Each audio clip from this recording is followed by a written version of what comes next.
ஷஅபான் மாதத்தினுடைய 15வது இரவில் நீங்கள் நின்று வணங்குங்கள், அதனுடைய பகலிலே நோன்பு வையுங்கள் என்பது உலக பிரபலமான நபிமொழி.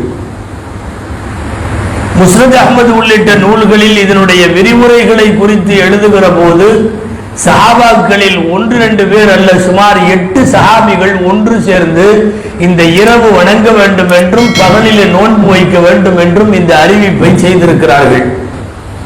கிட்டத்தட்ட ரமலான் துவங்குவதற்கு ஒரு 15 நாட்கள் இருக்கிற நிலையில் இப்படி ஒரு இரவும் இப்படி ஒரு நோன்பும்.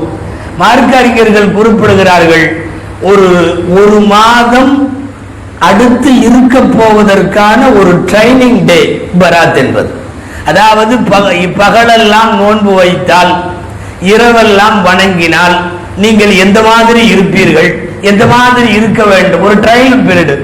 பொதுவாக ஏதாவது ஒரு வேலைக்கு ஆள் எடுக்கிற போது ஒரு 3 மாசம் ட்ரைனிங் பண்ணுவோம், அப்புறம் உங்களை நாங்கள் இந்த டெம்பரவரியிலிருந்து எடுத்து நாங்கள் தொடர்ந்து உங்களை வேலைக்கு வச்சுக்குவோம்னு சொல்லுவாங்க.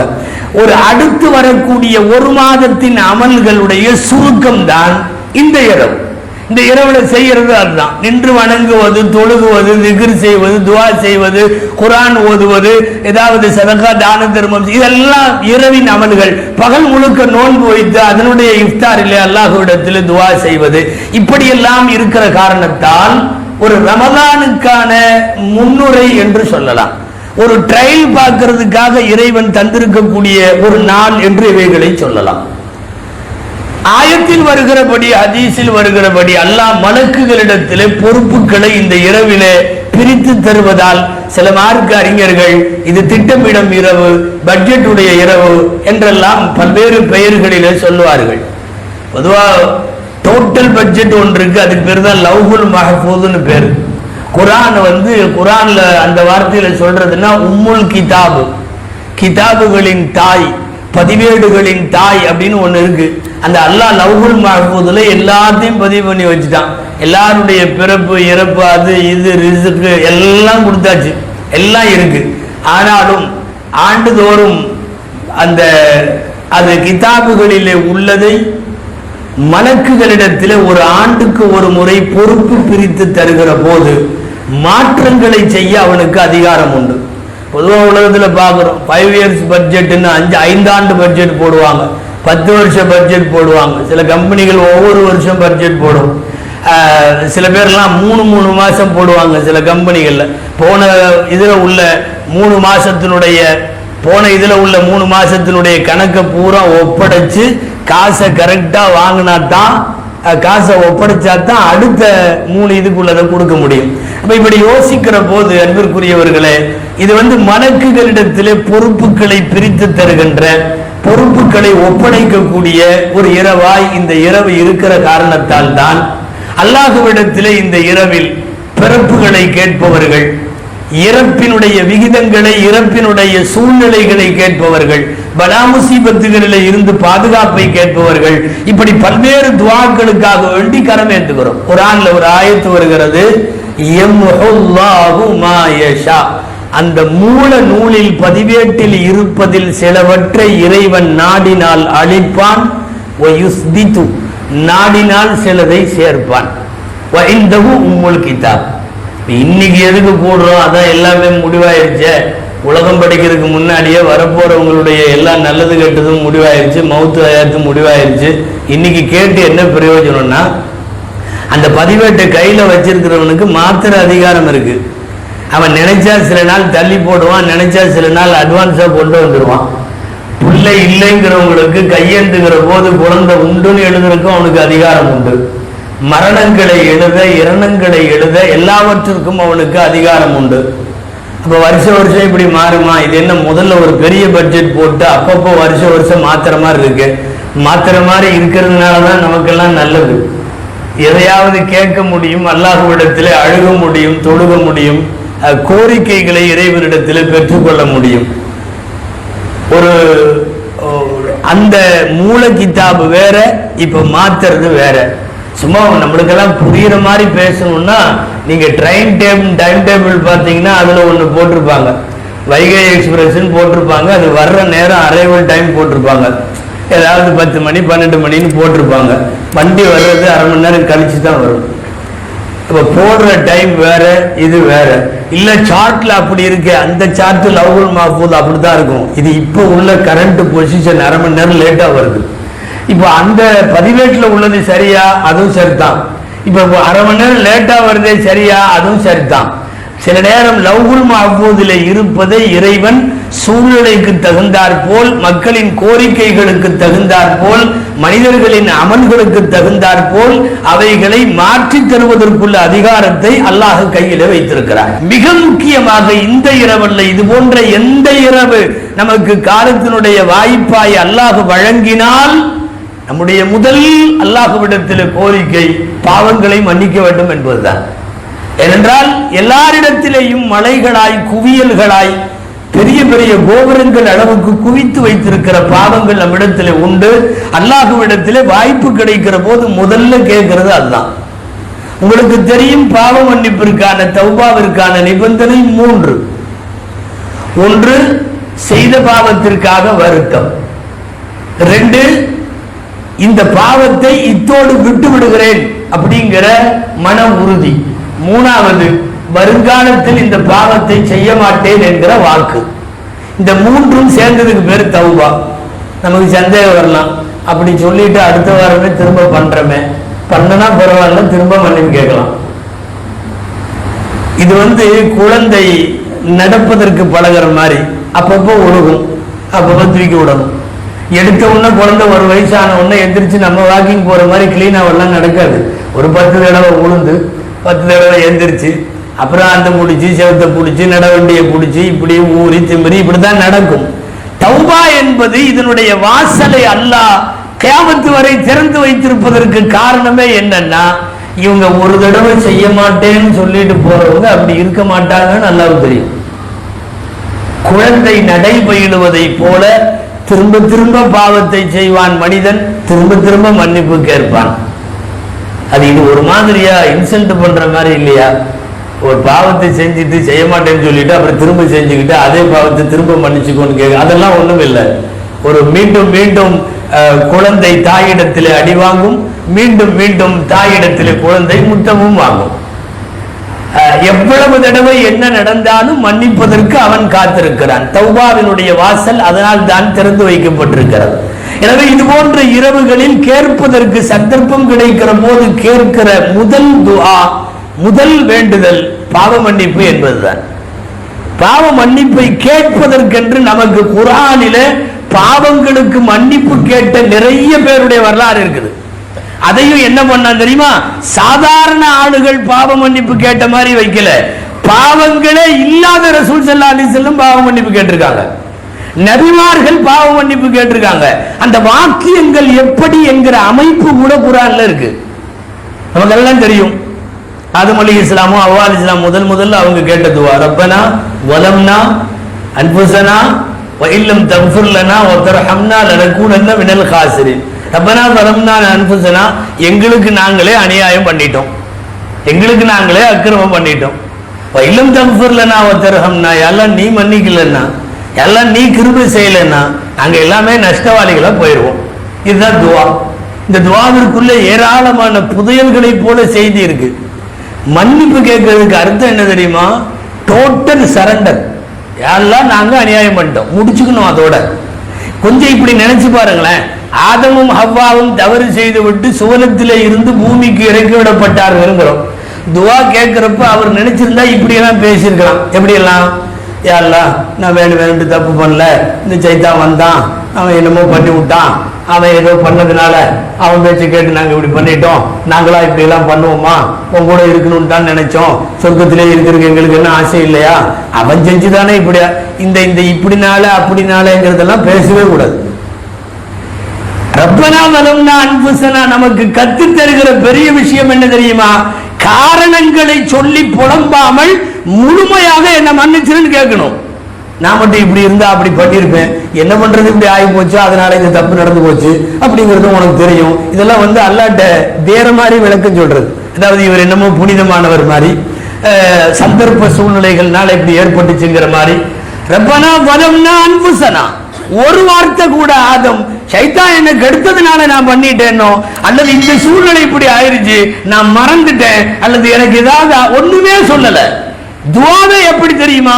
காலா ரப்பனா வலம்னா அன்ஃபுஸனா வ இல்லம் தக்ஃபிர் லனா வ தர்ஹம்னா லனகூனன்ன மினல் காசிரீன். நாங்க அநியாயம் பண்ணிட்டோம், நீ மன்னிக்கலன்னா நாங்க நஷ்டவாளிகளா போயிடுவோம். வேற நபிமார்கள்லாம் நீ கண்டிப்பா மன்னிச்சிருவ, அன்த அர்ஹமுர் ராஹிமீன், நீ கிருபையாளர்களுக்கெல்லாம் கிருபையாளன். இப்படிங்கிற வாக்கியங்கள் துஆவினுடைய பாவ மன்னிப்பு தேடுவதற்கான வாக்கியங்கள் குர்ஆனிலே அல்லாஹ் நபிமார்களின் வழியாக அந்த வார்த்தைகளை எல்லாம் கற்றுத் தருகிறார். கேட்கிறப்ப பாவ மன்னிப்பை புடிச்சு உழுத்தி கேட்கணும். சஹாபாக்கள் எல்லாம் மரணத்தினுடைய நேரத்தில் சில சஹாபிகள் கேட்ட துஆக்கள் எல்லாம் பதிவாக இருக்கிறது. சஹாபாக்களின் வரலாறுகளை படிச்சா தெரியும். ஒரு சஹாபி வஃபாத்துடைய நேரத்தில் கேட்கிற துஆ என்ன தெரியுமா? யா அல்லாஹ், நீ என்ன வேதனை செய்யணும்னு நினைச்சேன்னா நான் அதுக்கு முழு தகுதி உள்ளவன், அதுல சந்தேகமே இல்லை. ஆனா என் தகுதி பாவம் செய்யறதுன்னா உன் தகுதி மன்னிக்கிறதுன்னு இருக்கு. அதனால நீ என் தகுதிக்கு ஏற்ற மாதிரி என்னை பிடிச்சிடாத, உன் தகுதிக்கு ஏற்ற மாதிரி நீ மன்னிச்சிரு. ரொம்ப அழகான வாக்கியம். பாவ மன்னிப்பை தேடிய பெருமக்கள் இப்படி எல்லாம் தேடி இருக்காங்க. இன்னொரு நபித்தோழர் செய்த துஆ என்ன தெரியுமா? என் பாவம் ரொம்ப பெருசு, நான் செஞ்சிருக்கிற பாவம் ரொம்ப பெருசு, ஆனா உன் மன்னிப்பு அதை விட பெருசு, உன் மன்னிப்பு அதை விட பெருசு, அதனால நீ மன்னிச்சிருவேன்னு நம்பிக்கை இருக்கு. இதெல்லாம் கடைசி நேரத்தில் அவர்களுடைய வார்த்தைகள். யா அல்லாஹ், நல்லவங்க மட்டும்தான் உன்கிட்ட கையேந்தி துவா கேட்கணும் இருந்தா என்ன மாதிரி குற்றவாளி எல்லாம் போய் கையேந்திருக்கு இன்னொரு இறைவன் இல்லையே, இன்னொரு அல்லாஹ் இல்லையே, அதனால நாங்க வேற யார்கிட்ட கேட்க முடியும்? நல்லவர்கள் மட்டும்தான் உன்னிடத்திலே கையேந்துவார்கள் என்றால் ஃபகைஃபல் முஜீஉ வல் முஜ்ரிமு பிக, குற்றவாளிகள் உன்னிடத்திலே கையேந்துவது எப்போது, அவர்கள் எப்படி என்றெல்லாம் மன்னிப்பை அல்லாஹ்விடத்திலே பெறுவதற்கு மிக முக்கியமான நல்ல வழிகளை எல்லாம் சொல்லித் தருகிறார்கள்.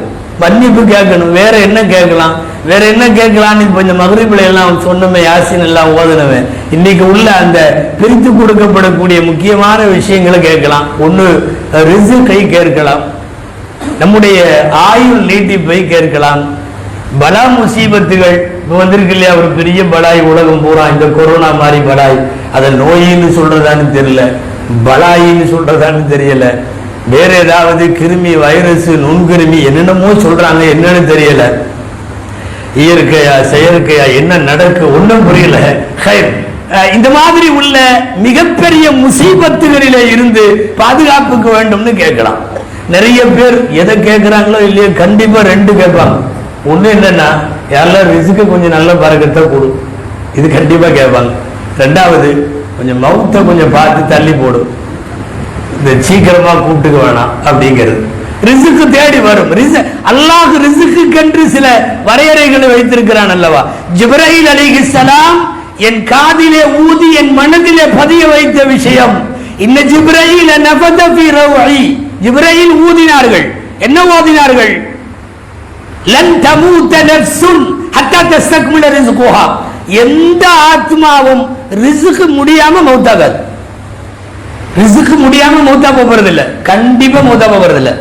ரிஸ்க் முடிஞ்சாதான் மௌத்து. ஃபாஜிமிலு ஃபி தலப், எனவே அந்த ரிஸ்கை தேடுவதில் அழகிய முறையில தேடுங்கள். அல்லாஹ்ட்ட துஆ கேட்கிறப்பவே நான் ஹலாலா சம்பாதிப்பேன்னு வாக்குறுதி கொடுத்து பாருங்க, வாசல்களை அல்லாஹ் திறப்பான். ஃபாஜிமிலு ஃபி தலப், நீங்கள் தேடுவதிலே அழகாக தேடுங்கள். ரிஸ்க் முடியாம யாருக்கும் மௌத்து வராது. அப்படிங்கிறதுக்கு அரபு நாட்டினுடைய இந்த நீதி போதனை சம்பந்தமான கதைகள்ல ஒண்ணு சொல்லுவாங்க. கிணத்துக்குள்ள விழுந்துட்டாரு ஒரு ஆளு. இந்த கிணறு பெரிய அந்த வாய் பகுதியெல்லாம் இல்லாம, சுத்து சுவர்லாம் இல்லாம, ஒரு சின்ன திட்டு கூட இல்லாம சமத்தரையில் இருந்திருக்குது. போக போக அப்படியே இறங்கிடுற மாதிரி. என்னமோ போன ஒரு தொப்புன்னு விழுந்துட்டாரு உள்ள. சுத்தி எல்லாரும் நின்றாங்க கிணத்தை சுத்தி, எந்த அறவும் இல்லை, தண்ணி அசைவு கூட இல்லை. ஆல்மோஸ்ட் முடிஞ்சது.